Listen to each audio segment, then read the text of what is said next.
yang seringkali ditafsir secara bias itu adalah tentang perbudakan status non-muslim dan kedudukan perempuan. Faktor internal lainnya adalah dikarenakan gerakan ini mengalami frustasi yang mendalami karena belum mampu mewujudkan cita-cita berdirinya negara Islam internasional, sehingga pelampiasannya dengan cara anarkis atau ngebom fasilitas publik dan terorisme.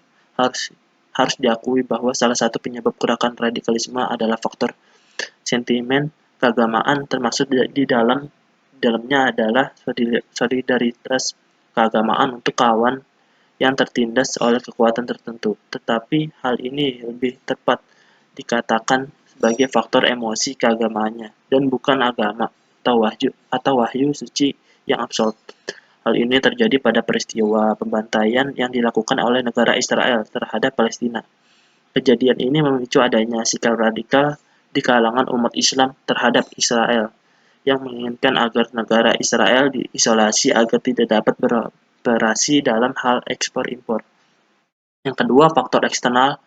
Faktor eksternal tersebut dari beberapa sebab, diantaranya pertama aspek ekonomi politik. Kekuasaan di politik pemerintah yang menyeleweng dari nilai-nilai fundamental Islam. Itu artinya rejim di negara-negara Islam gagal menjalani nilai-nilai idealistik Islam. Rejim-rejim itu bukan menjadi penilaian rakyat, sebaliknya berkuasa dengan sewenang-wenang, bahkan menyengsarakan rakyat. Penjajahan Barat yang serakah, menghancurkan serta sekuler justru datang belakangan, terutama setelah ide kapitalisme global dan neokapitalisme menjadi pemenang. Satu ideologi yang kemudian mencari daerah jajahan untuk dijadikan pasar baru.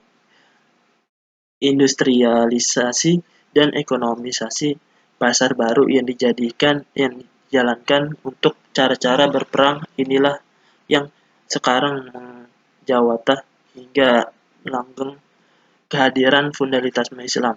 Karena itu, fundamentalisme dalam Islam bukan lahir karena romantisme tanah seperti Yahudi, romantisme teks, atau seperti kaum biboliter mampu melawan industrialisasi seperti Kristen Eropa. Selebihnya ia hadir kesadaran akan pentingnya realisasi pesan-pesan idealistik Islam yang tak dijalankan oleh para rejim-rejim penguasa dan baru berkeliaran dengan faktor-faktor eksternal yang ketidakadilan global.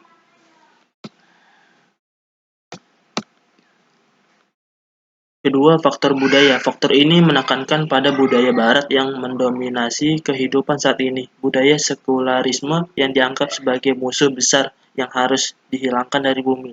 Ketiga, faktor sosial politik. Pemerintah yang kurang tegas dalam mengendalikan masalah teroris ini juga dapat dijadikan sebagai salah satu faktor masih maraknya radikalisme di kalangan umat Islam.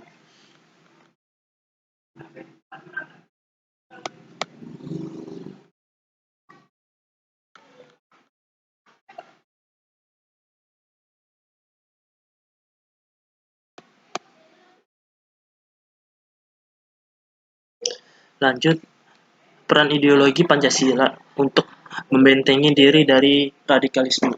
Pancasila yang notabene merupakan penanganan hidup bangsa Indonesia kini mulai terkikis seiring pesatnya perkembangan teknologi dan kuatnya arus informasi dan di era globalisasi saat ini. Pemerintah juga sekarang ini tengah sibuk terhadap masyarakat yang berpergian ke Syria terkait ISIS. Padahal seharusnya jika nilai-nilai Pancasila ini diserapkan baik oleh bangsa Indonesia, maka tidak perlu takut terhadap paham-paham radikalisme seperti ISIS, sebab Pancasila mengandung nilai-nilai luhur yang bersifat fleksibel terhadap perkembangan zaman namun tetap memiliki ciri khas tersendiri. Pancasila di era Globalisasi merupakan tantangan baru bangsa ini. Harus informasi yang semakin cepat sehingga paham-paham dunia barat, USA, dan Eropa sangat mudah diakses oleh masyarakat Indonesia. Liberalisme yang dianut oleh dunia bahkan kini merambat ke tengah-tengah masyarakat Indonesia sebagai dampak negatif globalisasi. Indonesia pada sebenarnya ideologi Pancasila sebenarnya dapat menyesuaikan diri dengan perkembangan zaman, hanya saja karena nilai-nilai yang terkandung di dalamnya tidak terjiwai oleh masyarakat Indonesia itu sendiri, sehingga paham ribalis dan radikalis bisa dengan mudahnya menembus pemikiran bangsa ini. Banyak yang berpandangan bahwa Pancasila identik dengan Orde Baru atau Orba. Maka setelah runtuhnya Orba, nilai luhur Pancasila juga ikut runtuh. Padahal Pancasila sebagai ideologi bangsa ini sangat penting difahami dan dijiwai sebagai nilai-nilai yang secara tersirat maupun tersurat memiliki tujuan yang mulia dan dapat membawa bangsa ini ke dalam peradaban yang baik. Ketika kita mampu menjiwai Pancasila, tidak perlu takut dengan paham radikal dan ribelar yang meracuni pemikiran kita. Sebab Pancasila merumuskan nilainya sendiri mengenai mau dibawa kemana bangsa ini ke depannya. Sampai ini MPR tengah sibuk sosialisasikan 4 pilar berkehidupan berkebangsaan dan bernegara yang mana terdiri dari Pancasila, Undang-Undang 1945, Bhinneka Tunggal Ika, dan NKRI. Ini memang harus ditanamkan sejak dini kepada anak cucu bangsa ini ke depannya. Dan ini bukan hanya menjadi tugas MPR, tetapi tugas bersama selaku warga negara yang baik dan menunjung tinggi ideologi Pancasila. Membentengi pemuda dari radikalisme. Tak bisa dipungkiri, pemuda adalah aset bangsa yang sangat berharga. Masa depan negeri ini bertumpu pada kualitas mereka. Namun ironisnya, kini tak sedikit kaum muda yang justru menjadi pelaku terorisme. Sedangkan serangkaian aksi terorisme mulai dari bom Bali, bom gereja, Kepunton, bom di JW, Marriott,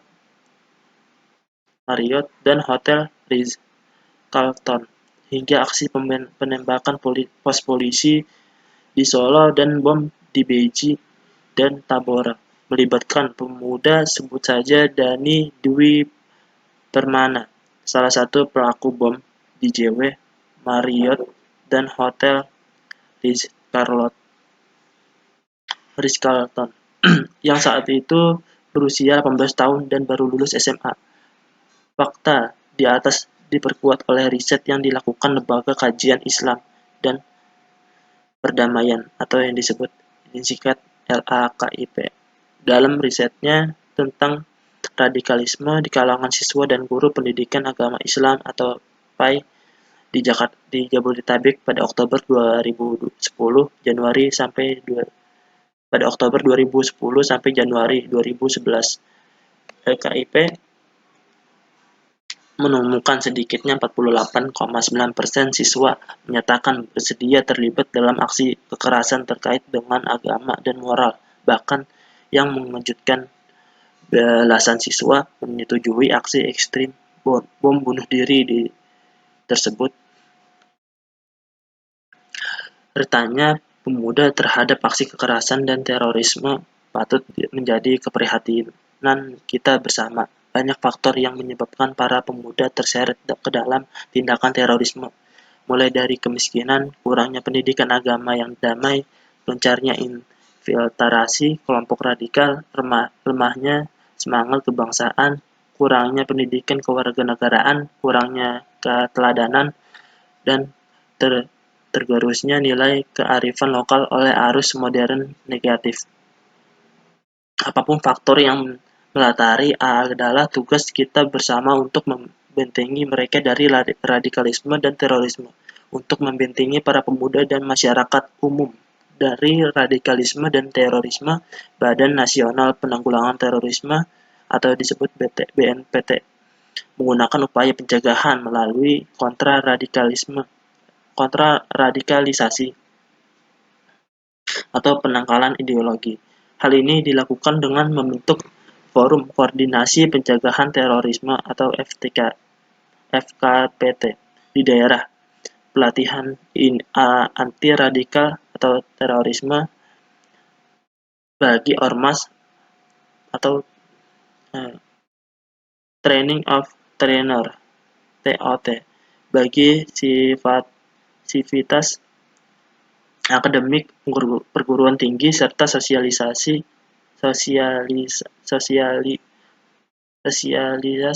kontra radikal terorisme siswa SMA di 4 provinsi. Di atas upaya-upaya konkret di atas sejati ada beberapa hal yang patut dikedepankan dalam pencegahan terorisme di kalangan pemuda. Yang pertama, memperkuat pendidikan kewarganegaraan dengan menanam pemahaman yang mendalam terhadap 4 pilar kebangsaan, yaitu Pancasila, Undang-Undang Dasar 1945, NKRI, dan Bhinneka Tunggal Ika. Melalui pendidikan kewarganegaraan, para pemuda didorong untuk menjunjung tinggi dan menginternalisasikan nilai-nilai luhur yang sejalan dengan kearifan lokal, seperti toleransi antar umat beragama, kebebasan yang bertanggung jawab, gotong royong, kejujuran, dan cinta tanah air, serta kepedulian antar warga masyarakat. Yang kedua, mengarahkan para pemuda pada beragam aktivitas yang berkualitas baik di bidang akademis, sosial, keagamaan, seni, budaya, maupun olahraga. Kegiatan-kegiatan positif ini akan memicu mereka menjadi pemuda yang berprestasi dan aktif berorganisasi di lingkungannya, sehingga dapat mengantisipasi pemuda dari pengaruh ideologi radikal terorisme. Lanjut, nomor 3, memberikan pemahaman agar yang damai dan toleran sehingga pemuda tidak mudah terjebak pada arus ajaran radikalisme. Dalam hal ini, peran guru agama di lingkungan sekolah dan para pemuka agama di masyarakat sangat penting. Pesan-pesan damai dari ajaran agama perlu dikedepankan dalam pelajaran maupun ceramah keagamaan.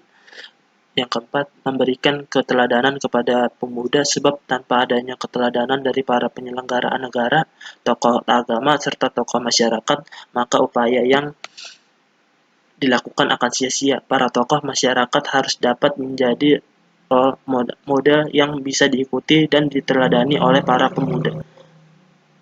Berbagai upaya dan pemikiran di atas penting dan mendesak untuk dilakukan. Kita tidak bisa hanya mengandalkan penegakan hukum terhadap para pelaku terorisme semata, tapi kita patut bersyukur upaya tersebut telah dan sedang dilakukan baik pemerintah maupun masyarakat sipil seperti tokoh agama, akademisi, pemuda, organisasi masyarakat, serta media massa.